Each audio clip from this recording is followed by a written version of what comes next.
ملک کے حالات کمزور ہیں، لیکن پھر بھی مایوس ہونا، آگے دیکھنا ہے، آگے دیکھنا ہے، اور یہ نہیں کہنا کہ یہ ملک، یہ صوبہ فلانے سیاستدان کا ہے تو فلانا فلانے سیاستدان کا ہے تو فلانا، نا نا نا نا نا نا۔ یہ جو خیبر پختونخوا ہے یہ حضرت بابا عبد الرحمان کا ہے، اور جو سندھ ہے وہ حضرت عبداللہ شاہ غازی کا ہے، اور پنجاب داتا علی اجمیری کا ہے۔ یہ تو ان لوگوں کا ہے، تو ان لوگوں کے دھرتی بھی کبھی کمزور پڑ سکتی ہے۔ یہ جب تک یہ نورانی وجود موجود ہے ہم کمزور پڑ جائیں، یہ ہو نہیں سکتا۔ یہی چراغ جلے گا تو روشنی ہوگی، اور بڑی جلدی اللہ تبارک و تعالی اس وطن عزیز پر رحم فرمائے گا، لیکن امید نہیں توڑنی چاہیے، کمزور نہیں پڑنا چاہیے، آگے دیکھنا چاہیے۔ اور رسول اللہ صلی اللہ علیہ وسلم نے جو ہمیں امید کا رستہ دکھایا ہے اس پر ہمیشہ گامزن رہنا چاہیے۔ حضور طائف تشریف لے گئے، 10 دن قیام کیا نبی پاک نے طائف میں۔ یہاں خطیب صاحب، پیر صاحب، مولوی صاحب وہ آدھا گھنٹہ لیٹ ہو جائے تو انتظار نہیں کرتے، کہتے ہیں جا رہا ہوں صاحب، آپ ٹائم پہ مائک نہیں دے رہے۔ 10 دن حضور نے تبلیغ فرمائی، ایک بندے نے بھی بات نہیں مانی۔ جوانوں جلدی نہ پریشان ہوا کرو، ایک بندے نے بھی بات نہیں مانی، الٹا انہوں نے معاذ اللہ پتھر مارے، روڑے مارے، وجود نور کو زخمی کر دیا۔ حضرت زید فرماتے ہیں جب واپس میں حضور کو لے کے آیا، ایک میدان میں، ایک باغ میں حضور کو بٹھایا، تو مجھے اتنی سخت تکلیف تھی ان کے رویے کی، میں نے عرض کی یا رسول اللہ صلی اللہ علیہ وسلم آپ دعا کریں یہ تباہ ہو جائیں، کریں دعا۔ یہ ہمارے بزرگ، ان سے بھی ادب سے عرض کروں گا، اگر بچہ کسی غلطی پہ ہے تو اسے سمجھاتے بھی رہیں پر مایوس نہ ہو۔ رب بڑا کریم ہے، وہ دل پھیر دیا کرتا ہے۔ ہر وقت یہ بات نہ کریں کہ انہیں نہیں ٹھیک ہونا، یہ نہیں صحیح ہو سکتا، اتنی جلدی نہ ادھر ادھر نکل جائیں، آپ تھوڑا سا ٹائم دیں، تھوڑا سا۔ ہمارے ایک بزرگ تھے وہ فرمایا کرتے تھے، او یار لوگوں کو حسن سلوک کر کے مار دو، تم حسن سلوک کرتے رہو، یہ بھی تو مار دینے کا ایک طریقہ ہے، یہ بھی تو ایک طریقہ ہے نا کسی کو مار دینے کا۔ میرے بھائی جلدی پریشان ہونا، فرماتے ہیں کہ میں نے عرض کی یا رسول اللہ صلی اللہ علیہ وسلم دعا کریں یہ طائف والے تباہ ہو جائیں، کہتے ہیں حضور نے ہاتھ اٹھا دیے۔ فرماتے ہیں جب کریم کے ہاتھ اٹھے ہوئے تھے تو میرے دل سے آواز نکل رہی تھی ابھی تباہ ہو جائیں گے طائف والے، ابھی تباہ ہو جائیں گے، ابھی بجلیاں گریں گی، ابھی عذاب آئے گا، ابھی پتھر برسیں گے۔ میں سوچ رہا تھا، لیکن حضور نے دعا کیا کی؟ کہا اے اللہ انہیں ہدایت دے دے، یہ جانتے ہی نہیں یہ کیا کر رہے ہیں۔ کہتے ہیں میں نے عرض کی یا رسول اللہ میں نے تو کہا تھا دعا کر دیں یہ تباہ ہو جائیں، تو میرے نبی پاک کی امید دیکھو کہاں تک جاتی ہے۔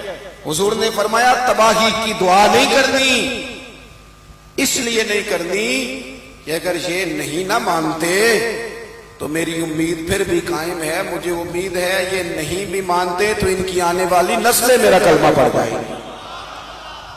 آپ جب ٹوٹ جاتے ہیں نا، نا امید ہو جاتے ہیں، نا امید ہو جاتے ہیں، پھر خرابی۔ ہم یہ رشتے کیوں اتنی جلدی توڑ بیٹھتے ہیں؟ ہم نا امید بڑی جلدی ہوتے ہیں، کمزور بڑی جلدی پڑ جاتے ہیں۔ اور میں نے دیکھا ہے بڑی جلدی، ابھی وہ کچھ لوگ آتے ہیں یہ درویشی لائن میں بھی کہیں مرید ہو گئے، میرے پاس بھی آتے ہیں، وہ کہتے ہیں جی میں 6 مہینے ہو رہے ہیں پیر صاحب کے پاس جا رہا ہوں تو کچھ نہیں ملا، میں آپ کے پاس آیا تو میں کہ میں تے سارے تو نکما، یہ تے ہو رہے تینوں 6 سال بھی کچھ نہ لگے۔ او خدا کے بندے تھوڑا ٹھہر تو صحیح نا۔ اور یہ کچھ جو اس لائن میں آتے ہیں ان کو تو جلدی سے خوابیں چاہیے، فوراً خواب آ جائے، فوراً زیارت ہو جائے۔ بہت بڑی بات ہے سرکار کی زیارت کی بات کرنا، یہ بہت بڑی بات ہے، عمریں لگ جاتی ہیں۔ اتنی جلدی تو یہاں تک پہنچ گیا، اتنی جلدی؟ اور ذرا ٹھہر جا۔ ایک بہت بڑے درویش کو میں نے دیکھا، اللہ والے تھے، متقی پرہیزگار، شریعت پر عمل کرنے والے۔ کسی نے ان سے کہا کہ میں نے رات خواب میں محبوب کریم علیہ السلام کی زیارت کی ہے اور آپ بھی تھے، تو ان کا جواب پتہ کیا تھا؟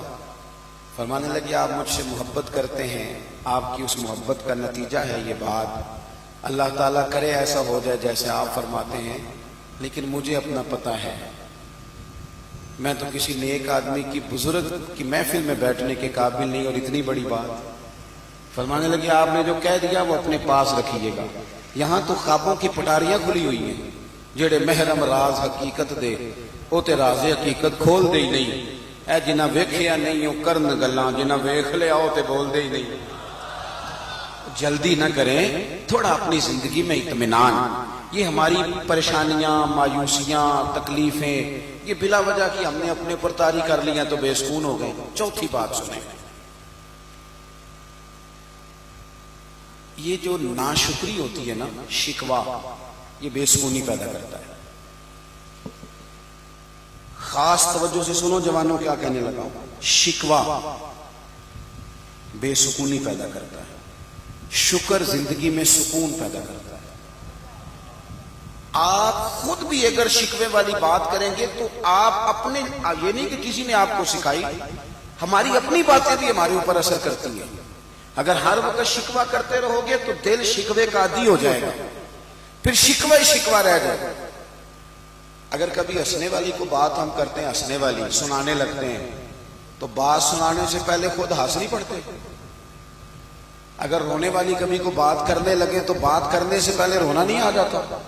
اس کا مطلب ہے ہماری باتیں ہمارے اوپر بھی تو اثر کرتی ہیں نا، ہماری باتیں ہمارے اوپر بھی اثر کرتی ہیں۔ ہر وقت کا شکوہ فلانا ٹھیک نہیں، فلانا ٹھیک نہیں، بلکہ بعض تو ایسے نادان ہیں یہاں تک کہہ دیتے ہیں، دیکھیں جی والد صاحب کوئی ڈھب کا کام کر لیتے، وہ سارے ان کے ساتھ والے کہاں پہنچ گئے، یہاں تک شکوے آ گئے ہمارے۔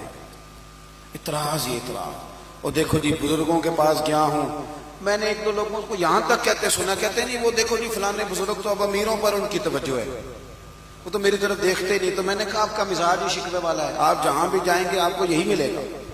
جب طبیعت ہے نا ہر وقت ناشکری کی، ہر وقت شکوے کی، خواہشات کا بے ہنگم ہجوم، وہ انسان کو پریشان کر دیتا ہے۔ اور اگر مزاج شکر والا بن جائے